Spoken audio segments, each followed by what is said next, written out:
Welcome back to the channel, everybody. I am Mick Alphanim. So you probably already heard, if you haven't, Stellar made the top 100 cross-border payments list. Let's read this little tidbit here from fxcintel.com. First, I want to give a shout out to Crypto Raider, who had this retweeted on his Twitter and has been putting out a bevy of impactful tweets, retweeting information. Even when I asked about Australia, the update on Australia regulations, Crypto Raider was on top of it, sent me that message right away. So Crypto Raider is an amazing researcher. And if you're looking for up-to-date information, I mean, as soon as it happens, Crypto Raider is definitely on top of it. So shout out to Crypto Raider and thank you. Appreciate that. Appreciate that. fxcintel.com. There's been a number of changes to our map this year with some new entrants to note. For example, Circle joins Ripple and Stellar in our crypto category, while a slew of public debuts has seen several companies move from the VC-backed category to become public companies. Some also now appear under a new name following a rebranding, such as World Remit and Sendwave with their new parent company, Zeps. So Stellar and Ripple are both in there. Circle is in there, of course. You know, Circle is their stablecoin USDC is a very good, is a one-to-one backed stablecoin pegged to the US dollar, and it's running across Stellar. I believe it might be running across HBAR as well at this particular time. They're doing very well. This is huge news. This is great. Listen, the banks are going to make that price pop. Nothing else. The banks, large business institutions, nothing's happening yet because there's no regulatory clarity, and the rest of the world, they're getting close though. That's what I will say. The rest of the world is getting closer. So that's great. So even though the United States is dragging its feet, you see what's happening in Southeast Asia with XRP and XLM. It looks like they're getting closer and closer to being ready to utilize XLM and XRP, Stellar and XRPL for cross-border remittances. So nobody is fully up and running yet. Nobody. And so until that happens, I don't expect a big pop in the price, a big parabolic run in the price at all. It's going to take big institutions to actually press that on button or flip the switch, as they say. And we're getting closer and closer to the rest of the world doing that. Then, of course, that's separate from what the United States might do when they decide to get up off the couch and actually do something, right? As far as the government, there's just very, very lazy government in the United States, right? So I don't expect much to happen until that time. You might get a little bit of retail pop. Like, let's say Ripple actually does well in the case, then XRP and XLM definitely will both rise together. They always seem to rise together. However, I don't really put a whole lot of like faith and stock into retail. Retail is very fickle. If a protocol, they don't understand a protocol, number one, they don't do the research. So if they don't understand a protocol, they get like a hurt heart. XLM, I've seen this on Webull, in the comment sections on Webull. I've seen this in a lot of comment sections on YouTube. They feel like they're not able to separate quick money plays like Shiba Inu. It's a quick money flip, a quick money play. They're not able to separate that mentally and emotionally from something that's a long money play like XLM. That's a long money play, right? So if it doesn't produce a profit quickly enough for them, they get a hurt heart. Oh, XLM, I was holding it for a long time. Their long time is like 2 months, 3 months, 4 months. What? There's some stocks that I have in companies that are, listen, some things are long plays. Let that company develop. It's going to take some time. They have to set up infrastructure. They have to increase their employee count, things like that, bring in increase on how many products they're moving in certain regions. Listen, I know about long holes, okay? But they can't separate. So they get this hurt heart and they don't want to come back in easily. They're only going to come in if they see the price move first, which is not going to happen unless, in my humble opinion, unless there's a huge catalyst or big business institutions step in. That's the only way it's going to happen, because most of the people FOMO in win. Let's just be honest for a moment here, right? I mean, we're always honest on this channel, but you get how I'm using that phrase, right? That particular term. Let's just put it all on the table. Most people FOMO in when the price already went parabolic. That's number one. And a lot of them buy at the top. That's another thing, okay? Then on top of that, a lot of the so-called influencers tell people about the stuff when it already went up. It's already went up. Everybody put their money in. They make crazy profits, and then a lot of influencers come out on TikTok and YouTube, and they're like, "Hey, I discovered something," and then the people they buy into this stuff when it's already up 20x, sometimes 100x. And I'm just like, what? What is going on here? So that's what happens typically. All right. But right now with the bank coins and any type of long hold, it's going to take large business. And if you want a guaranteed run, it's going to have to be when large business institutions and the banks get in. And with 100 banks signed up to use XRP, and you have a myriad of banks that are claiming that they're going to use XLM through IBM. You have LightNet. Don't you ever forget LightNet. So many institutions ready to use XLM. I mean, it's just a wait and see thing. You know, all the research points to a heck of a parabolic run. We will see, and hopefully that does occur, but everything has to go according to plan.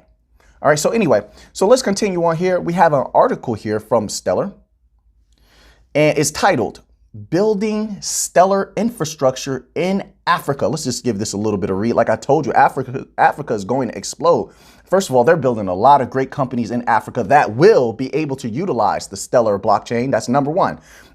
So they have like some new companies they're building that are even like Amazon, that will be like Amazon in Africa. They could imagine them using something like Stellar. So a lot of African economies in Africa, those countries over there, a lot of their economies are starting to rapidly develop, and that's only going to increase. So there's going to be a lot of money coming out of there. There's not just money, there's a lot of value coming out of Africa as well. So and don't forget, Hedera is working with the biggest bank in Africa right now based on assets.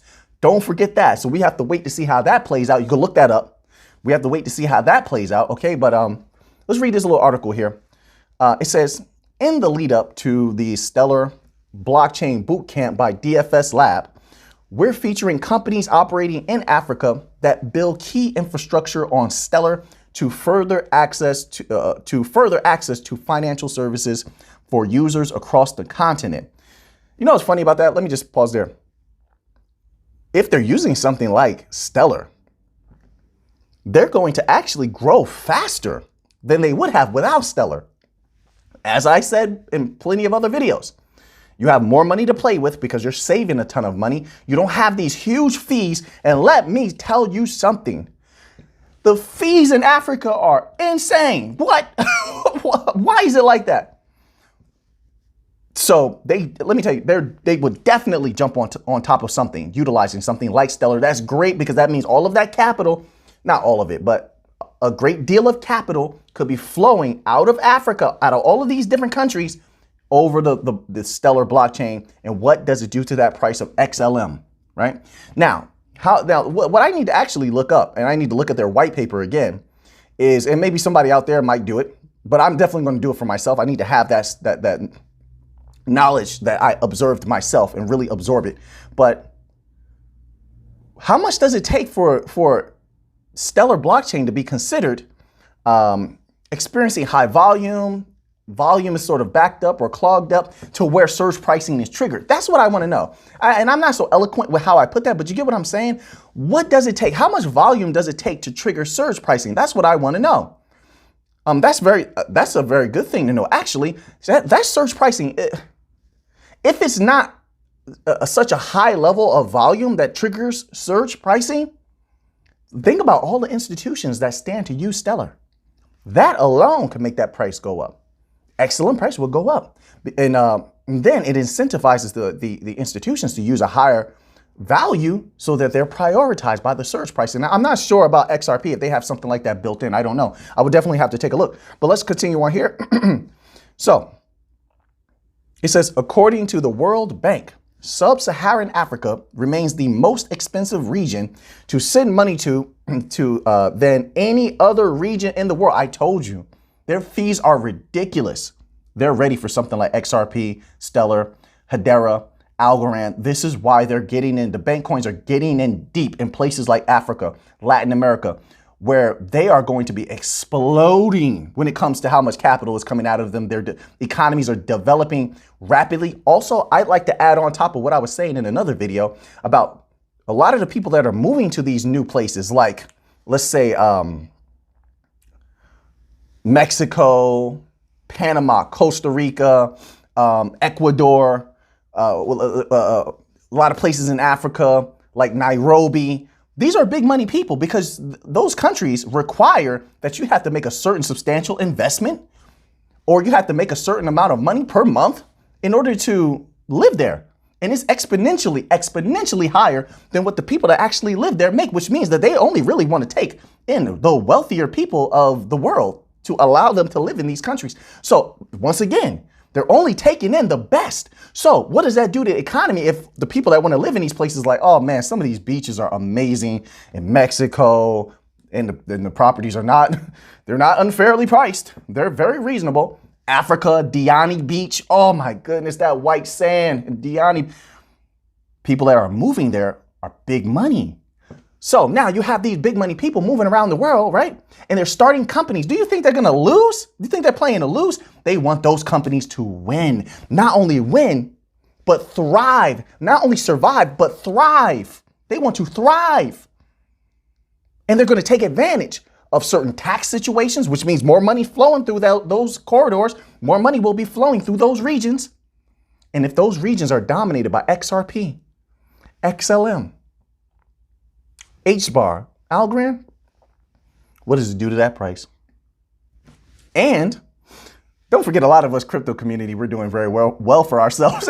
We will be using the blockchains as well. You think we're going to use the legacy system? Absolutely not. What does it do to that price? What does it do to that price? Right? To have all those businesses, you have real estate value, you have the banks utilizing the particular coin, central bank money, commercial bank money, you have B2B cross-border remittance market, you have the P2P market. All of these things stand to use these particular blockchains, XLM, XRP, Algorand. But here's the thing, it hasn't happened yet. I see people over the last few years and they always say, well, why hasn't the price gone up? Nothing's happening. All this stuff is, what you're seeing is the building of the house. But nobody cut the heat on yet. You're seeing the building of the house. Nobody's living there yet. You're seeing the building of the house, but nobody hit the switch to turn the lights on just yet. You have to wait until they turn the switch on. So while the structure of the house is being built, that is Algorand, XLM, XRP, while the structure of the house is being built, no one has yet to occupy it. When there's regulatory clarity in these different places, they're trying to figure it out. You cannot compare these things to anything else. We're talking about a changing of the guard in the world. The world as we know it will be changed forever when these things, when the switch is flipped forever. It's not just the financial system. We're talking about a new world.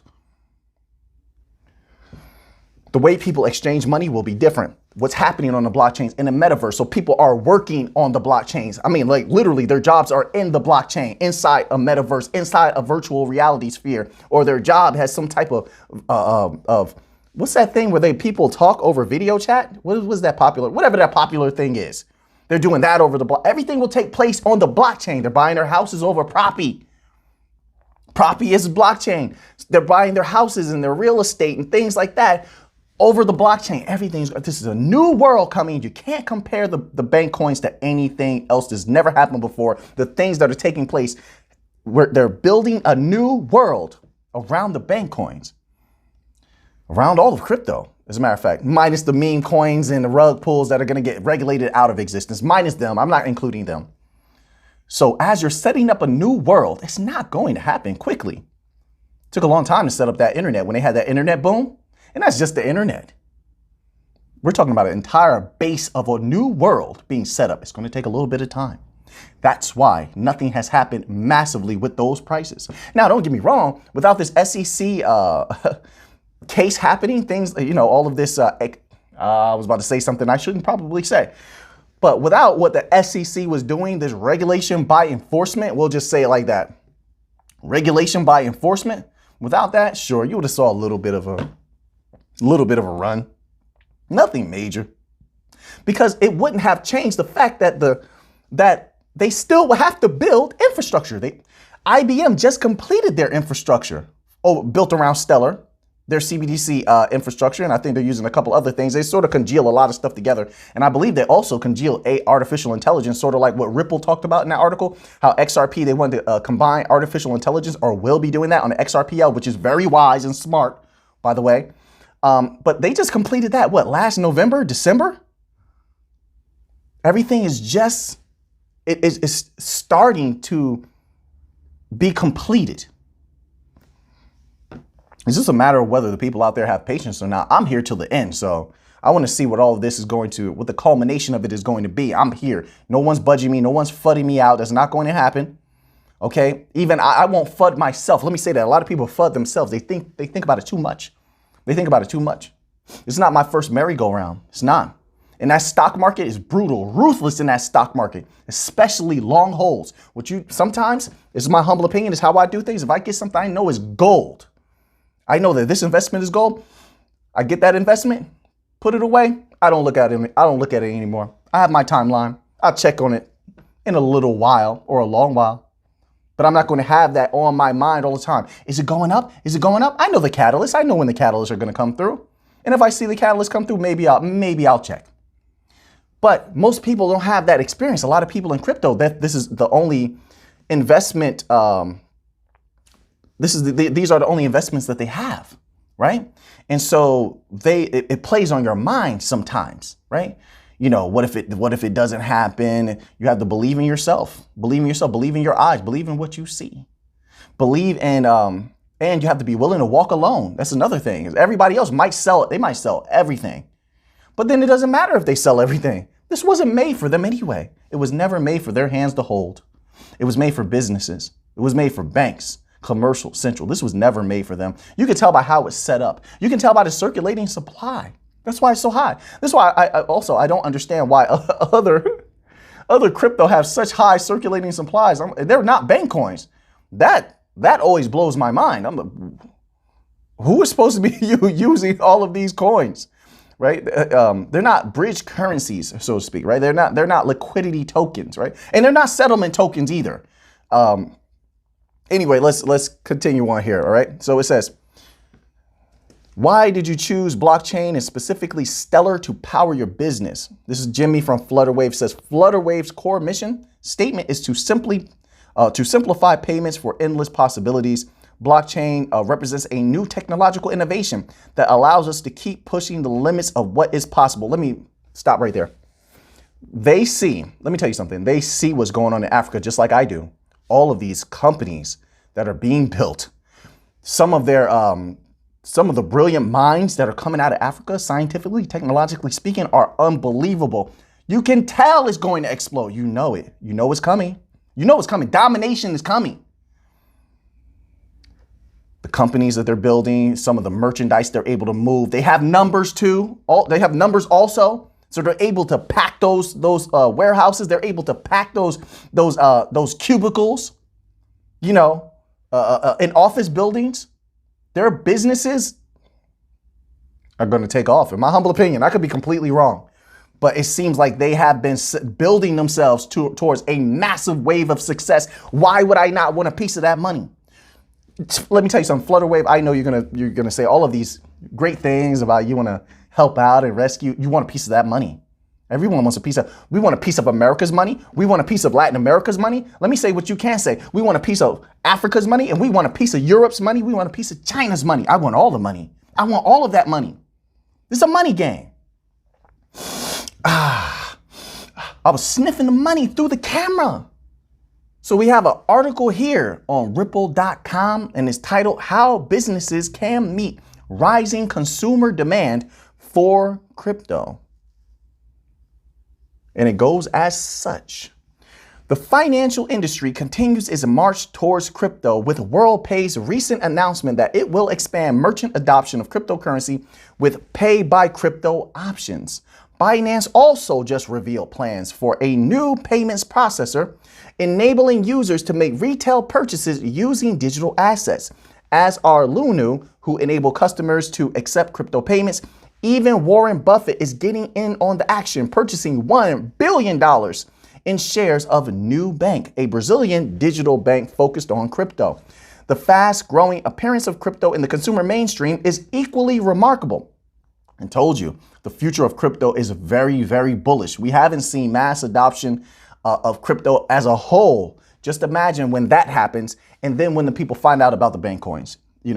But let's continue on here. It says advertisements by companies like Coinbase and FTX can now be found throughout sports venues, and the industry staged a veritable takeover of Super Bowl spots earlier this year. But the people need within the United States anyway, and I've seen this, I've gleaned this, what the people want in the United States is the nod from the government. Everyone's going to continue to fear crypto, that maybe crypto, might not be on the up and up with the government, tax implications and such when it comes to, things like stable coins, lack of clarity on stable coins, lack of clarity on anything that's like a bridge currency like XRP XLM. They don't really, the regular people don't want that headache. So until there's clarity, a lot of them are going to stay on the sidelines. It would take their news media to tell them everything is okay for them en masse to jump in. That's really what it would take. But let's continue on here. It says Crypto.com purchased the naming rights to the home of the Los Angeles Lakers. Talk of NFTs is seemingly everywhere, and in a nod to the bizarre hairband legend, Dee Snider is now exploring a lawsuit against Randy Zuckerberg over her crypto-inspired send-up of a classic Twisted Sister tune. Who's buying, selling, holding anyway? At the root of all of this is one common theme: increased consumer interest in crypto. A Cornerstone Advisor survey found that of consumers who already hold crypto, 60% of them would definitely use their bank to invest in cryptocurrencies. Further, a Payments.com report found that 78% of millennial and 82% of Gen Z crypto owners are interested in using it to make contactless purchases. Of course, because crypto is like digital cash. That's the difference between the legacy system offering and crypto. Crypto is digital cash. And what they said about CBDCs, the Bank of International Settlements at least said this in their PDFs, you can read them for yourselves, that they would prefer to keep customers' information, their personal information like their name, their address, separate from the other information that could be collected and utilize other data, like where you use the CBDC, what did you buy with the CBDC, but separating those types of things to keep the people comfortable and make it like digital cash. So there's that possibility. All right. So yeah, so people would definitely want to use it for contactless purchases. They don't want to use this other legacy system offering where you're tracking everything everywhere. Like, no, they don't want to use that anymore. They don't like that. And the fees also, they don't like those fees. So anyway, let's continue on here. Not only are consumers ahead of the crypto mainstream adoption curve, but they also have different objectives and varying degrees of crypto savvy. So what I was saying about fees and stuff is somebody might jump in there like, well, there's no fees for the stuff like Zelle. Listen, to even have a bank account, a lot of people with different accounts, I don't know how, I guess it depends on how much money you have in certain accounts. They pay monthly fees. They pay monthly fees to have those bank accounts. And then they have the option to use things like Zelle as such. But they're paying this monthly, I don't know what they call it. It's like a monthly fee, whatever that is. But with crypto, you can have what is like a bank account. No fees whatsoever. And when you send something cross borders, the fee is almost non-existent. What is like 0.0001 XLM, something like that? 0.0001 algo and 0.001 XRP. It's almost non-existent. So what I'm saying is it's almost free to use crypto on every single level. So of course the people want to use crypto over any legacy system offerings. I think that's just very, very easy to see. Let's continue on here. Not only are consumers ahead of the crypto mainstream adoption curve, but they also have different objectives, varying degrees of crypto savvy, from those who are trading day in and day out with a solid understanding of the landscape to those who are in it for the long run and investing for the future. And even those who are just getting started, there is a vast opportunity for businesses to stand out as a trusted advisor and leader in the space by meeting their customers where they are with crypto supply and demand. It's not a question of if for crypto consumers, but rather a question of when. They're getting deep here. I agree with everything that they are saying. It is a matter of when.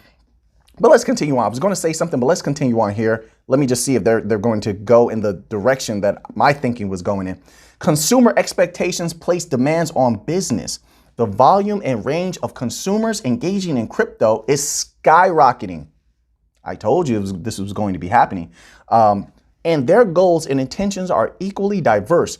This carries implications for businesses and requires an enterprise-level strategy for catering to varying customer demands. Businesses and merchants across industries and markets that can provide multiple options for customers to buy and sell will be well positioned to meet these demands, especially as we continue to see momentous shift towards contactless transactions. Key to this strategy is an ability to support liquidity. Key to this strategy is an ability to support liquidity across various digital assets and diversify consumer portfolios. On-demand liquidity, I told you. See how important it is? On-demand liquidity, XRP. Instant liquidity, XLM. You put them together, you have all the liquidity you're going to need. Once they're done, once they have completed putting everything together, they will have all the liquidity you will need. But let's continue on here.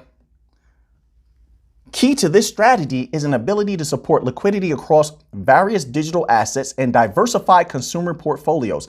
As consumers move to buy, sell, and hold multiple types of crypto, including for the use of retail and other everyday digital purchases, exchanges and financial providers must be able to meet their speed, security, and pricing expectations.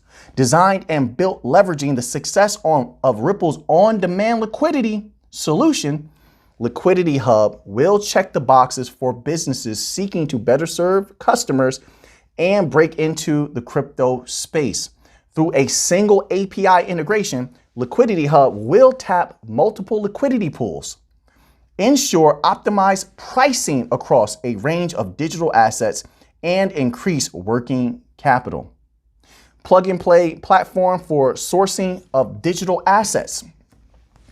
Liquidity Hub is a digital asset aggregation platform that leverages smart order routing and advanced algorithms to source optimized prices for a breadth of digital assets across multiple liquidity pools. This includes BTC, ETH, LTC, ETC, and BCH, to name just a few. Liquidity Hub is it will support both trading and treasury use cases. That's very interesting. To help build multiple new lines of revenue and unlock a plethora of new avenues for both businesses and financial institutions to remove common barriers. This is what I was trying to convey the other day, that this is going to open up a completely new wave of capital that was locked up before, not just in pre-funding, but locked up and having to pay out all of that in intermediary fees and for certain mechanisms that you need to use in your everyday life as a business to get things done.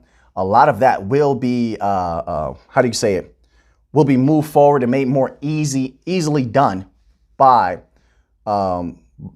blockchain offerings like the XRPL Liquidity Hub, the security of it, moving information back and forth more securely. Wait until you, I can see where this is going. Like every single thing that can be done, all of the bank coins are going to offer. That doesn't mean that's going to be the major things that they do. Like they'll have their offerings where they can more securely move information back and forth between offices, right? I guarantee you they're going to do that. It's part of what they do already when you're talking about financial information. So you just have to, I don't even know if you have to modify it, but let's just say you modified it a little bit. And so now you have a more secure way of sending information, right? Especially financial information. Maybe that's something they could say that they specialize in, right? There's so many little things that could be done, but let's continue on here. But it opens up what I was going to say. It opens up a whole new pathway to unleashing capital and generating new capital. And never forget the allocation of capital that was locked up. All right, that's going to be major. Now you got money to play with. Companies using Liquidity Hub will be able to free up working capital. I was just saying this. I was just saying this. Companies using Liquidity Hub. Thank you, Ripple, because right now my brain is like, I'm ready to take a nap in a second. I'm tired. But they're going to clarify what I was trying to convey before. Companies using Liquidity Hub will be able to free up working capital because, unlike most competitive offerings, the platform will offer reduced pre-funding requirements in destination accounts. Ripple will also provide access to additional working capital to help fund business operations. With one seamless implementation, Liquidity Hub will offer a turnkey solution that makes it quick and easy for companies to get up and running and have the ability to buy, sell, and hold crypto for their customers. Ongoing operations will be simple and intuitive. Hold on, I'm going to stop right there for a minute. What I want to find out is, and it's going to be hard to do this, I think we might be able to find out later on, is which banks Ripple has the best relationship with. There is a big one somewhere. I know it. There's always an alpha dog. There's an alpha dog amongst those banks. I don't know who it's going to be. IMF, Bank of International Settlements. There's an alpha dog, European Central Bank, because Ripple does have a member on the Digital Euro Association. Who's the alpha dog? Why do I say that? Because I wonder how much it would take for Ripple to agree with that alpha dog bank that, hey, we'll allow you to buy up as much XRP as you want, which would allow you as a bank to set the price, so to speak, because it would raise that price up. As that XRP price goes up, I'm just throwing this out there. Doesn't mean this is going to happen. It's just a scenario, might never happen, okay? As that price of XRP goes up, let's say it goes up to $20, $30. What is it, a 10 XRP requirement to have an account? So now 30 times 10. So now you have to have $300 in XRP just to have an account. Not to mention, some people believe XRP could go higher than $30. So let's say it goes higher than $30. Now, and keep in mind, you still have to have 10 XRP to have an account. That alone takes it out of retail's hands. Only the people that are holding XRP at that moment when it happens will have that XRP, unless they have big money to spend. But I can assure you of this. If the banks want to raise that up to where it really takes it out of your hands, they can definitely do that. They can definitely do that, right? But like I said, so people can still spend it. It would not be enough to make that price extremely volatile. It would not be enough, I don't believe. Also, their staking, they can offer that also. And they can offer a lot of percentages that others might not be willing to offer. Remember, there's no limitation on what the possibilities are right now because we've never seen anything like this. The opportunities have never arisen before where the top has to deal with people that they would consider to be at the bottom. Really, I don't care. If you have less than $200 million, yeah, they're going to look at you and say, what are you doing here? You're new money. You're playing around. What I'm saying is they're big money, huge money. OK, so never before has new, smaller money had to be dealt with. I mean, have to, because we're holding these protocol. So there's no telling what the possibilities could be. Now, XLM is a little bit of a different story, but as XRP rises, XLM tends to rise as well. They are in the same corridors. They are in the same markets. They're trying to do two different things, but they are attacking some of the same legacy system offerings. They're both out there as replacements to Swift. XRP is trying to do one thing, though. And XLM is doing another. They complement each other very well. Very, very well. And they both stand to move big money. But I will wonder that, like, what banks does Ripple have the best relationship with? Who is developing the fastest? That would be an indicator to me. Who is Ripple helping to develop the fastest? But that we can't know until we get a more in-depth look. And until we have regulatory clarity, a lot of that information is not going to be put out there. And I completely understand that, too, because there's legal implications. You don't want the SEC looking into certain things. You don't want these other supervisory bodies within the United States looking too deep into certain business dealings because they can mess that up. They definitely could. And so you don't want that. So you want to keep certain things quiet. I completely understand that. But once the SEC case is over and a little bit more information starts to come out, and I think that that's possible. I think Ripple might get excited and you're going to see a flood A flood of PDFs come out, a flood of articles and tweets being made about these new things that they're able to do, these new partnerships or old partnerships that are about to come, everything's about to come to fruition. They're about to launch this XRPL Liquidity Hub, CBDC, whatever projects they've been working on. I think we might see a flood of that because they've been holding things back for a long time as far as information, but that doesn't mean they've held back developments. It seems like they've been actually speeding up developments. But when that happens, then yeah, I would definitely try looking into that. So then I know how much money's flowing through that bank and how much power they have. That's important. How much influence do they have? Are they used to being in control? Is this a supervisory body? Because the supervisory bodies want to be in charge. They don't want to share power. They don't consider it sharing power to work with, to have to deal with a few tiny amount of retail investors, right? The holders of the bank coins. They don't consider that having to work with anyone, really. But when it comes to those other businesses that could possibly use those protocols and such like that, I would think that they might be interested in dictating where that price goes. They don't want your volatility. They don't need it. And with the big money interbank payments that could take place on the XRPL, yeah, that it could be very easy. I could see if things go a certain way for people to be priced out of XRP, like easily. It depends. All right. I'm not saying that's going to happen. It's something that popped into my mind as I'm thinking about that requirement. And I wondered to myself, who's that bank that is the biggest bank that Ripple is dealing with currently? There are so many things they're not telling the people. Don't think that we know all the banks. We don't. Some institutions like to sign, what do they call that? Non-disclosure agreements. And so no one's able to say anything until they're ready. That's in writing. That's legal. Okay. So some things can't be said. It's the same thing with Stellar. There's so many institutions they probably have meetings with, or they're probably building with, and who knows, maybe those projects don't come to fruition. They're not completed. Maybe they're just tests, but either way, they have to sign a non-disclosure agreement. And so you can't talk about those particular dealings. You can't. Those companies get the right to make the announcement when they're ready to do so. And when they do, we will be on it. So, it's just a game of being patient, but we've been getting big news out of everywhere for a long time. Algorand has been doing great. XLM, Stellar is doing great, amazing. XRP is doing a great job. So, and HBAR, don't ever forget HBAR, Hedera is doing a great job. So everything's looking really, really good. And crypto as a whole, I think, I said this before too, crypto as a whole, I'm bullish on it. On all of it. I think they're all going to have their own successes. They're all very different. This is technology. This is like software, whatever you want to call it. It's a whole new world coming.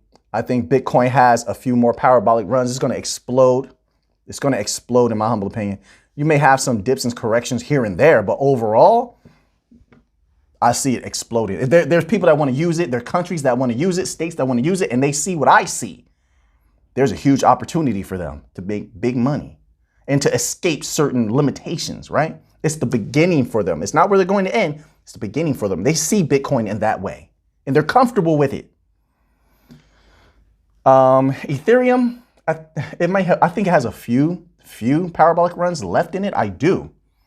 But in the future, it's in trouble. It's in trouble. I don't see Ethereum competing with Algorand. I don't see Ethereum competing with Hedera, HBAR. No. HBAR just alone it has such a backing and it's so advanced. Do you know who Lehman Barrett is? Listen, and it's so funny that the two smart contract bank coins, Algorand and HBAR, are made by genius individuals. Really, I'm not just saying that, like they're literal genius individuals. Ethereum is going to have trouble in a few, but it's going to have a few more parabolic runs, in my opinion, just a few, but they're in trouble. Algorand is going to be the first to dominate them. Algorand is going to dominate just outright. They're ready. And they're ready to take over everything. They have no fear. They're run by a brilliant team. Algorand is going to explode like you haven't seen before. I think a lot of people are going to be shocked by Algorand. That's just my humble opinion. My humble opinion. They're going to be shocked by Algorand. I'm not though. I'm not. I'm loaded. Loaded. Sorry about that. Hope I didn't get too loud. I get a little excited. No. And HBAR, listen, I'm ready. I'm ready right now. I'm over preparing. Listen, I couldn't take anything more serious than how I take these bank coins right now. Playing to win. So anyway, everything's looking good. Appreciate everybody, coming back here, listening to me, and giving me that time, clicking that like button. Listen, thank you so much. I appreciate you being here with me. It does me a lot of good to be able to make these videos and have people out there to share these types of thoughts with, share the research with. And it lets me know out there, people come in the comment section, they converse with me. I can't always be in every comment section, but some comment sections I'm in there and I'm just, I'm having fun with the people. I'm talking on Twitter. Sometimes I can't always be on Twitter, but sometimes when I am, I'm conversing with the people, and I appreciate that because it lets me know as a researcher, I'm not alone. So I appreciate everybody out there. Thank you so much. And now that you have that information, what are you going to do with it?